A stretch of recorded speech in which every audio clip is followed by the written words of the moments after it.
जीने की कला, दिल को छू लेने वाली कहानी। एक शाम माँ ने दिन भर की लंबी थकान एवं काम के बाद जब रात का खाना बनाया तो उन्होंने पापा के सामने एक प्लेट सब्जी और एक जली हुई रोटी परोसी। मुझे लग रहा था कि इस जली हुई रोटी पर पापा कुछ बोलेंगे, परंतु पापा ने उस रोटी को आराम से खा लिया।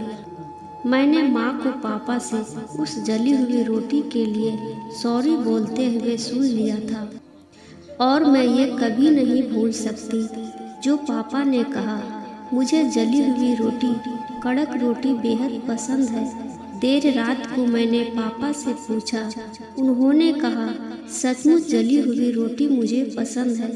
उन्होंने मुझे अपनी बाहों में लेते हुए कहा, तुम्हारी माँ ने आज दिन भर ढेर सारा काम किया और वो सचमुच बहुत थकी हुई थी, और वैसे भी एक जली रोटी किसी को ठेस नहीं पहुंचाती, परंतु कठोर कठोर शब्द जरूर पहुंचाते हैं। तुम्हें पता है बेटा, जिंदगी भरी पड़ी है अपूर्ण चीज़ों से, अपूर्ण लोगों से, कमियों से, दोषों से।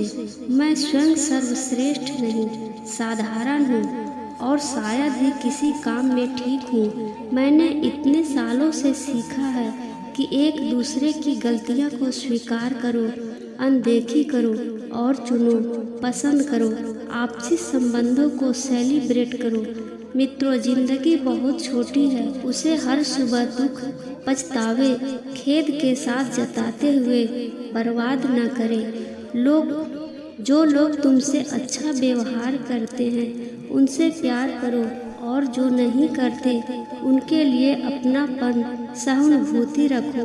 किसी ने क्या खूब कहा है, मेरे पास वक्त नहीं उन लोगों से नफरत करने का जो मुझे पसंद नहीं करते, क्योंकि मैं व्यस्त हूँ उन लोगों को प्यार करने में जो मुझे पसंद करते हैं।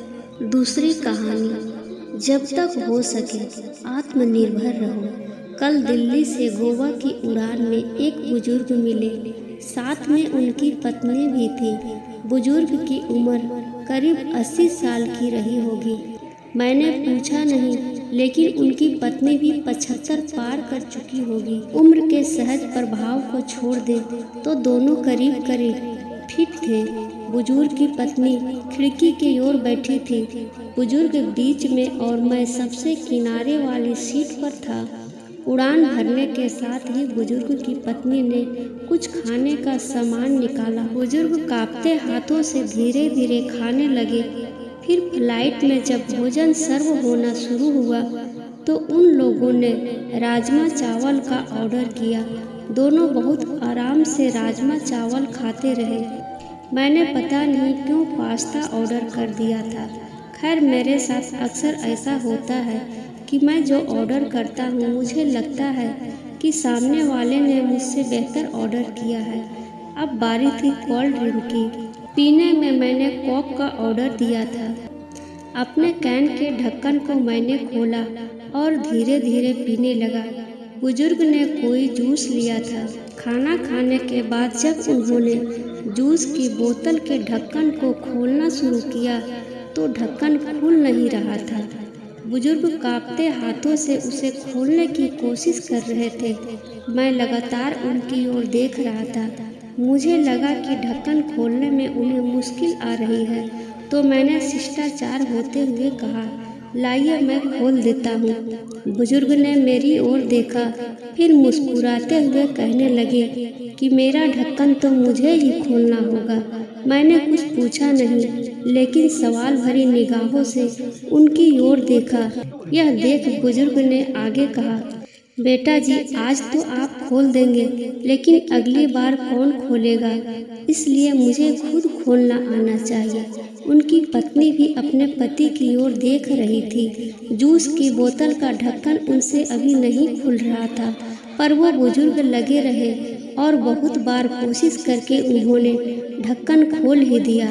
दोनों आराम से जूस पी रहे थे। मुझे दिल्ली से गोवा की इस उड़ान में जिंदगी का एक सबक मिला।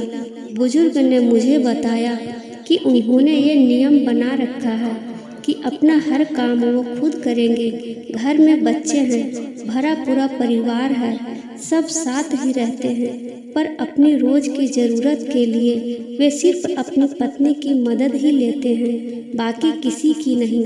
वो दोनों एक दूसरे की ज़रूरतों को समझते हैं। बुजुर्ग ने मुझसे कहा कि जितना संभव हो अपना काम खुद करना चाहिए। एक बार अगर काम करना छोड़ दूंगा, दूसरों पर निर्भर हुआ तो समझो बेटा कि बिस्तर पर ही पड़ जाऊंगा। फिर मन हमेशा यही कहेगा कि ये काम इससे करा लूं, वो काम उससे करा लूं। फिर तो चलने के लिए भी दूसरों का सहारा लेना पड़ेगा। अभी चलने में पाँव कांपते हैं, खाने में भी हाथ कांपते हैं, पर जब तक आत्मनिर्भर रह सको रहना चाहिए। हम गोवा जा रहे हैं, 2 दिन वहीं रहेंगे। हम महीने में एक बार ऐसे ही घूमने निकल जाते हैं। बेटे बहू कहते हैं कि अकेले मुश्किल होगी, पर उन्हें कौन समझाएगा कि मुश्किल तो तब होगी जब हम घूमना फिरना बंद करके खुद को घर में कैद कर लेंगे। पूरी जिंदगी खूब काम किया, अब सब बेटों को देकर अपने लिए महीने के पैसे तय कर रखे हैं और हम दोनों उसी में आराम से घूमते हैं। जहाँ जाना होता है एजेंट टिकट बुक करा देते हैं, घर पर टैक्सी आ जाती है। स्वास्थ्य उम्र अनुसार एकदम ठीक है। कभी कभी जूस की बोतल ही नहीं खुलती, पर थोड़ा दम लगाओ तो वो भी खुल ही जाती है। मेरी तो आंखें खुली की खुली रह गई। मैंने तय किया कि इस बार की उड़ान में लैपटॉप पर एक पूरी फिल्म देखूंगा, पर यहाँ तो मैंने जीवन की फिल्म ही देख ली। एक वो फिल्म जिसमें जीवन जीने का संदेश छिपा था। जब तक हो सके आत्मनिर्भर रहो, अपना काम जहाँ तक संभव हो स्वयं ही करो।